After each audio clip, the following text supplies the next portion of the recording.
I lived in New York City. I lived on the Upper West Side, which is a nice neighborhood, residential neighborhood. And I wanted to have a kind of neighborhood where everybody smiled. Everybody said, "Good morning." Now, that might be a little bit naive. I wasn't expecting to move to Mayberry. But I thought a little more warmth in the neighborhood might be a nice thing. Why not? And so every morning on my way to the subway, I would look around looking for those people to say hello, that would wave to me or smile.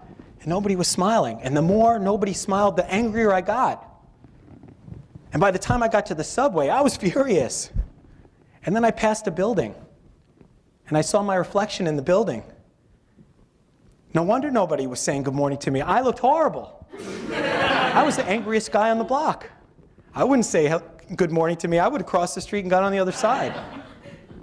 So I decided right there, that was like a wake-up call.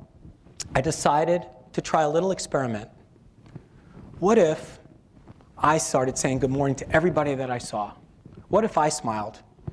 This was a little bit outside of my comfort range, but that's the place where we have breakthroughs. That's the place where we grow, is when we get outside of our comfort range.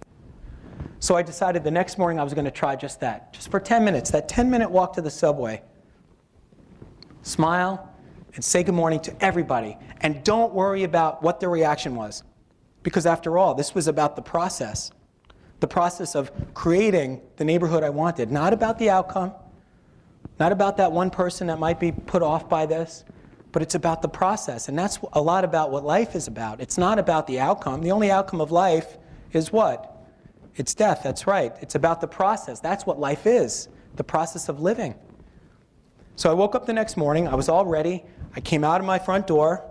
And now again, even those best intentions, I started having that voice in my head saying, what if you get somebody upset? What if you make a fool out of yourself? All those fears that are so deep-rooted in many of us, they all showed up, but I decided to have a little courage. And I started walking towards the subway, and I started waving. And I started smiling. And I started saying good morning to every single person that I saw. And what did they do? Well, a lot of them kind of grabbed their wallet and ran to the other side of the street, just like I would have done. Some of them looked at me like I was absolutely out of my mind. But at least half of them, no matter what expression they had on their face, it just melted away and a big smile took its place. And by the time I got to the subway, I had created that very neighborhood that I wanted so badly, but that I was expecting everybody else to create for me. Be the change you wish to see in the world. Very, very oft-quoted saying by Gandhi. And that's exactly what that was.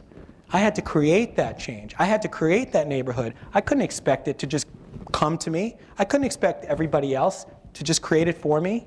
Because when you do that, you're giving up your own personal power. You're just saying, I'm a victim of the world. I'm a victim of my circumstances and my environment. Whatever you do, I'm going to hope for the best, but I don't have a say in that. And that is ridiculous. You absolutely are the cause of your life. So if you could take that perspective, remember, we're talking about shifting perspectives. If you could take that perspective and create what you wanted, instead of waiting for it to come, live proactively. Live towards that vision that you have for your life, if you have a vision. That's what's going to change your life.